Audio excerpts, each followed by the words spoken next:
Hey everybody, it's me, Russ Shaw. Welcome to the channel. Yeah! P0700. Well, if it's not the speed sensor, right?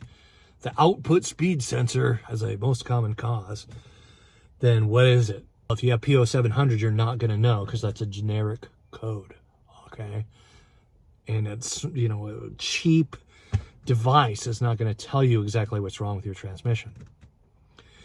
I'm going to go back to July when I was stressing out and worried about this here vehicle not running because I just bought it, and I was taking this to a shop over in Snohomish in limp mode, trying to, you know, every time get the new code read and fix this thing.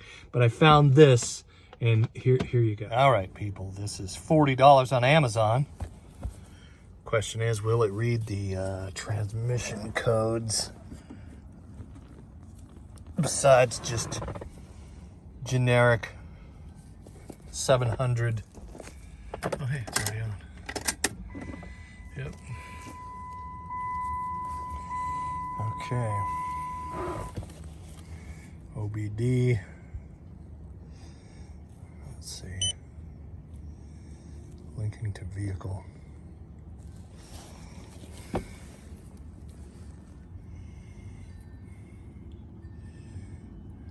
Oh, look at that. P0700. That is not just your average code. That is a input turbine speed sensor A. So that's input speed sensor. I've changed out the output speed sensor, but now it's telling me input speed sensor. Well, that's pretty cool, man. 40 bucks. Reads these codes. If you like the video, subscribe if you haven't. Most people that watch these repair videos aren't subscribing, and it appreciate it if you subscribe. It helps us keep doing what we do, you know. If we're helping out in the world, a little give and take is extremely appreciated. If you have a engine code while your transmission's doing wonky things or going into what's called limp mode, which means it won't shift out of, like, you got two gears, you got first and second, and your vehicle basically won't go over 40 miles an hour. That's called limp mode. Like, it still gets you home, you take some back roads or whatever, but you've got to fix whatever is going wrong with it. And usually, you know, in most cases, it's electronically controlled. And you can look up a code to fix the component in these transmissions that went haywire, okay?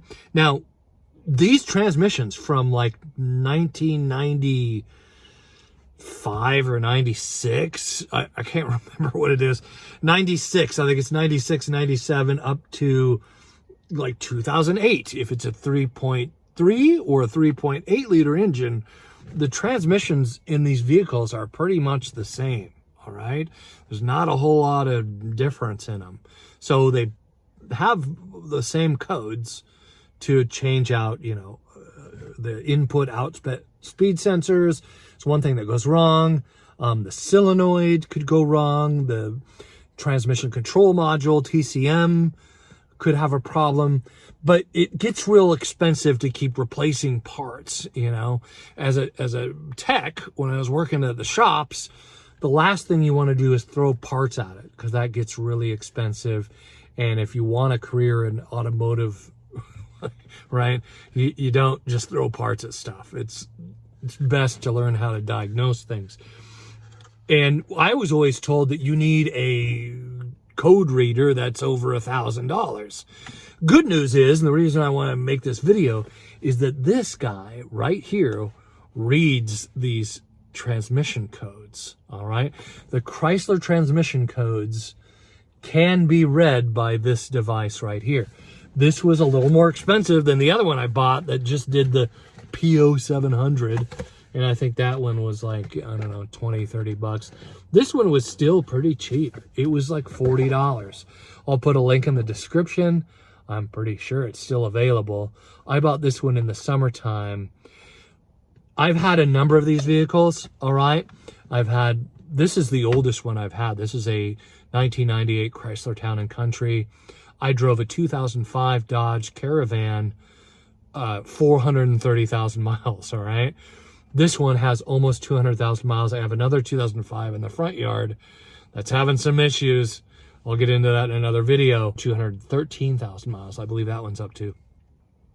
My point is, I've worked on these vans for a long time, and I know a thing or two about keeping them running as I use them for work donkeys. I make my living with these vans, and I try and keep 2 of them available, you know, and this one's been doing pretty good since I've diagnosed this transmission code, because when I first bought it, it started immediately having transmission issues, which I have cleared up. I've been driving it thousands of miles now, and it's been doing good.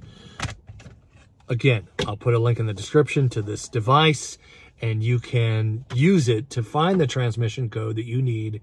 And again, put it back in YouTube here, and it will diagnose the transmission codes. Hope that helps somebody out there get along down the road without having to spend thousands of dollars, or, you know, take your car to a shop. You know, I mean, there's guys out there, a lot of you probably need to do that. Just bite the bullet, take it to the shop, have them fix it. Find a reputable shop, read your reviews, and make sure that you find a place that's not going to rip you off, all right? Again, a lot of people have a lot of fear of mechanics, and most of us, I'd like to believe in my fellow man, especially around here, it's Christmas time, that we're, you know, not all mechanics out there are scumbags, all right? Some of us are actually trying to bring a little bit of heaven. Have a little faith, all right? Because some of us out there are trying to bring some good to this existential nightmare of a world, right? That's the best we can do as humans, is try and spread a little joy, do the job best we can. You know, sometimes we have to give bad news, which is horrible.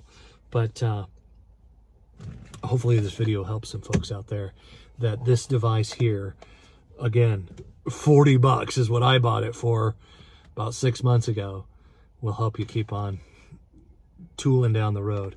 If you like the video, subscribe if you haven't. Most people that watch these repair videos aren't subscribing, and it appreciate it if you'd subscribe. It helps us keep doing what we do, you know. If we're helping out in the world, a little give and take is extremely appreciated.